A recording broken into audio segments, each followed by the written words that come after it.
and you know it's a boy, or if you have ever wondered what you would do if you had a child. Would you, baby boy, would you circumcise the child? Have you regretted it? We're going to find out about Netflix's controversial documentary and talk a little bit about why we are still circumcising our children, if indeed we are, and if you've ever regretted that decision. 519-792-2559, 1-800-263-2559 on your Bell Mobility. Pick it up and pound 800. So as I mentioned, Netflix has a controversial documentary out. It's called American Circumcision, and it talks about why the surgery is routinely done on infants in the U.S. and some of its ramifications. Joining us right now to talk about the whole issue is Anthony Losquadro. Anthony is founder of Intaction. He did this. Anthony, tell us a little bit about why you founded Intaction. Good morning and welcome, by the way. Good morning, Lynn, and thank you for having me on the show. I founded Intaction because I realized that this was a subject people didn't want to talk about, yet they needed to have the information. Parents go and have a baby in a hospital, and then the doctor comes up to them if it's a boy and says, do you want to circumcise him? And you have to come up with a decision, and oftentimes it's a rush decision that's done with inadequate research, and many parents afterwards regret the decision that they made. Now, this new documentary is hopefully going to make at least us stop and think about this. Oh, absolutely. This is an issue that's a little bit controversial. I know the last thing anyone needs these days is another controversy, but this one is different because this one actually starts to bring people together, because when they listen to it and get the information, I think people change their minds and we come to similar conclusions. And, the Canadian Pediatric Society expressly stated in 2015 that they do not recommend infant circumcision. So this is the Canadian Medical Association stating this because, they realize that there's enormous benefits to having foreskin. What we say is the four powers: pleasure, protection, lubrication, and connection. It's the way nature designed our bodies to function. So, and your issue is why change that, obviously? Why tamper with something that nature provided to us, and it has important anatomical function.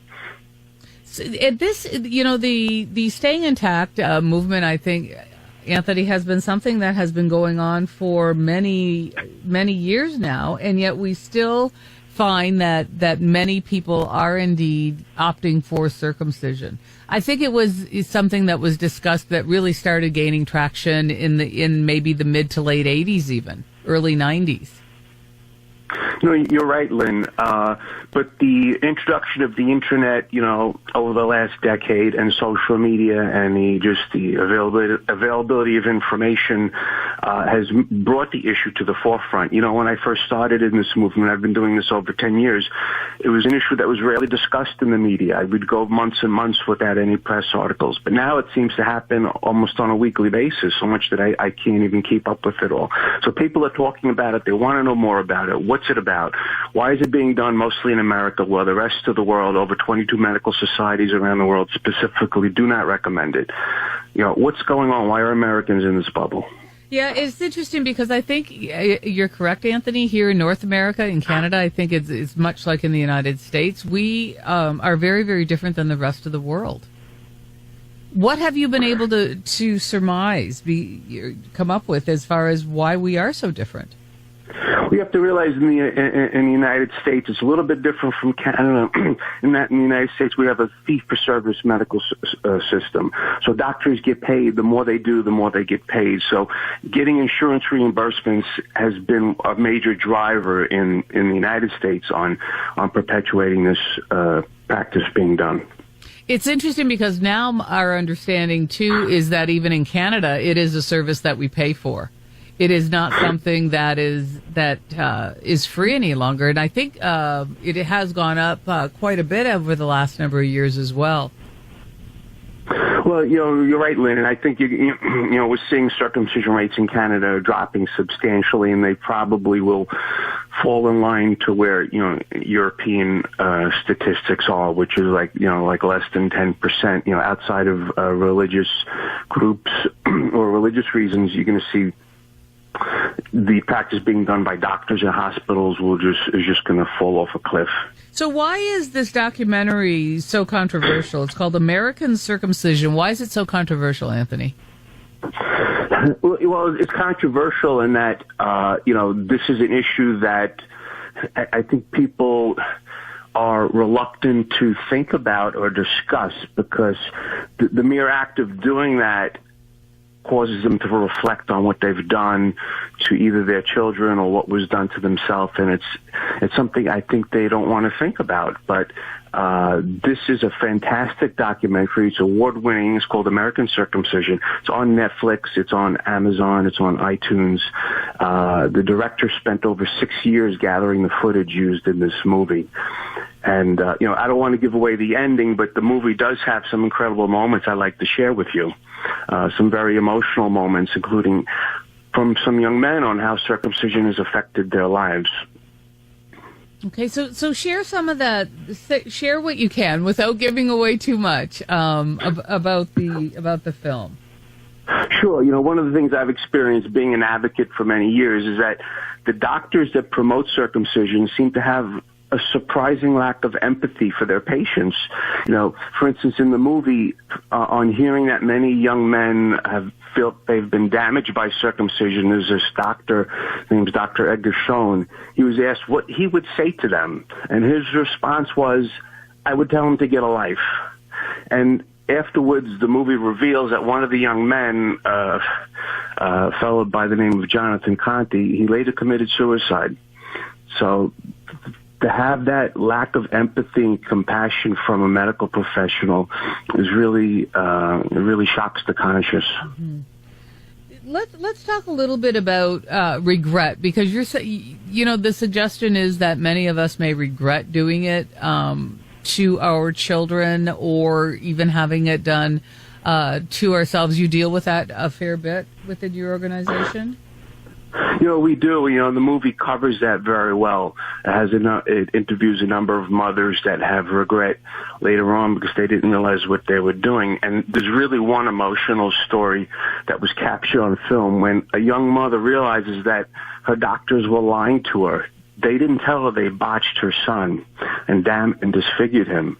Trying to tell her everything was normal. And she goes to this conference and she's looking at these slides on the issue and what the complications and botch results are.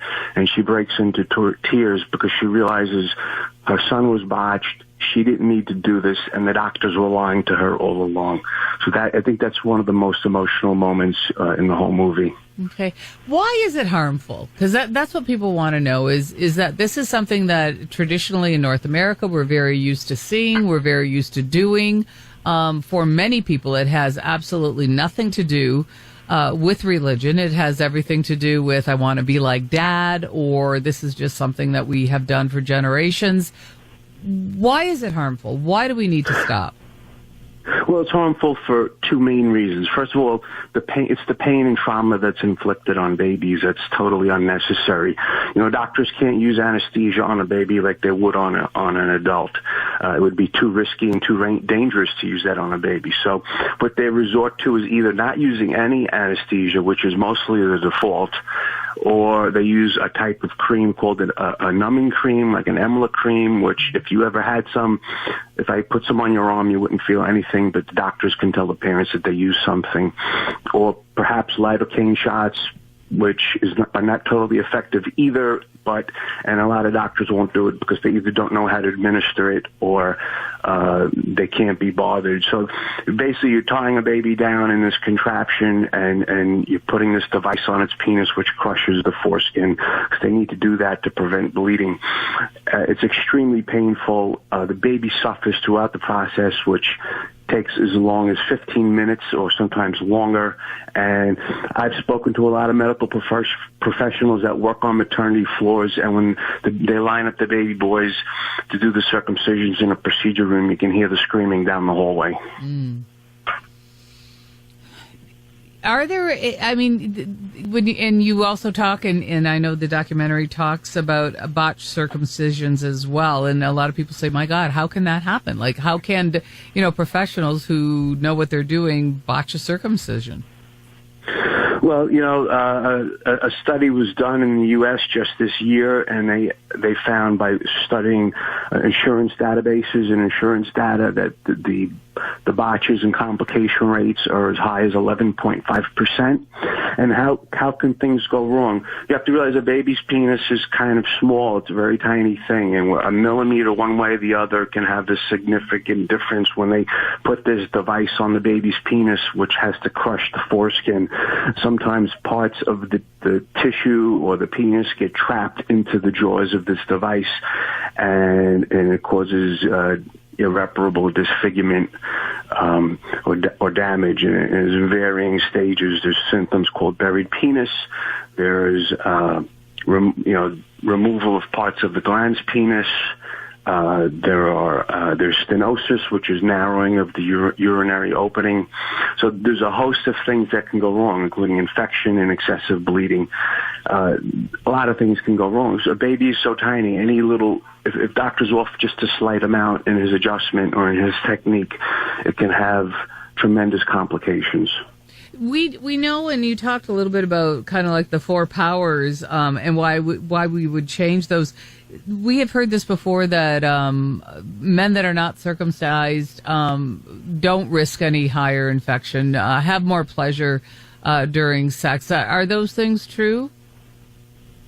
Those things are absolutely true. And again, we look towards Europe and European medical data. And in Europe, where men are virtually over 95% intact, they have less STD rates, less HIV rates, less urinary tract infections, all the things that are promoted in the U.S. They're really scare tactics to scare parents into doing this, to handing over their sons to have this procedure done. So we don't see these things in Europe. And then, you ask a European man, would he want to be circumcised later in life? He says absolutely not, because he knows how good the foreskin feels during sex. It provides other benefits. It protects the end of the penis, provides lubrication. It provides better connection with your partner. It's just a more natural experience. And why would we want to fix something that's not broken? Okay, and what are our rates like in the United States? Well, the last data we have is kind of dated. In 2012, circumcision rates were around 57%. Based on surveys we've done and data we've collected, we find those rates are dropping around 2% a year. So we think we're approaching about the 50-50 mark on circumcision to intact babies. Okay.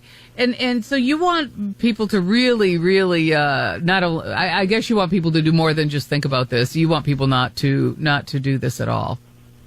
It's totally unnecessary. I don't like to tell people what to do. I just like to give them the information and let them make their own decision. In this movie, there's some uplifting moments where we see the things people are doing to to raise awareness and create change, and how America is changing on this issue. In the end, it made me feel good about how the people depicted in the movie are creating this change that will protect the next generation of children. Okay, is the documentary available on Netflix right now? It's available on Netflix right now. It's trending. It's also on Amazon and iTunes, and I highly recommend that people watch this, because they will learn something. There's a lot more to the issue than they realize. All right, Anthony, thank you so much for joining us. Anthony Losquadro, he is the founder of Intaction. He is a circumcision expert and talks about this new Netflix controversial documentary, American Circumcision. It is out now as we talk about. I'd love to hear from you at 519-792-2559, 1-800-263-2559 on your Bell Mobility. Pick it up and pound 800. Is it something you regret?